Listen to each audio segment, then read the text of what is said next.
அப்போது ரஷ்யாவை ஆண்டு வந்த ஜா மன்னன் மக்கள் நலன் மீது அக்கறை இல்லாதவனாக இருந்தான். மன்னனை கொல்வதே ரஷ்ய மக்களுக்கு நல்வாழ்வு கிடைக்க ஒரே வழி என்று நம்பிய அலெக்சாண்டர் அதற்காக திட்டமிடத் தொடங்கினார். அந்த திட்டத்தை அறிந்த மன்னனின் அதிகாரிகள் அலெக்சாண்டரையும் அவரது நண்பர்களையும் கைது செய்ததோடு மட்டுமின்றி 1887 ஆண்டு மே 8 அவர்களை தூக்கிலிட்டு கொன்றனர். அப்போது லெனினுக்கு வயது 17 தான்.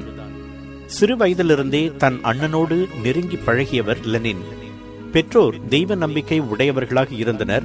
ஆனால் அலெக்சாண்டருக்கும் லெனினுக்கும் மதப்பற்று இருந்ததில்லை. எனவே குடும்பம் முழுவதும் ஞாயிற்றுக்கிழமைகளில் ஆலயம் செல்லும் போது அவர்கள் இருவரும் மட்டும் ஆலயம் செல்ல மறுத்தனர். பிள்ளைகளின் சுதந்திரத்தில் பெற்றோர் தலையிட விரும்பாததால் குழந்தை பருவத்திலிருந்தே புதுமை கருத்துக்களோடும் சுயமாக சிந்தித்து செயல்படும் மற்றும் முடிவெடுக்கும் வாய்ப்போடும் வளர்ந்தார் லெனின்.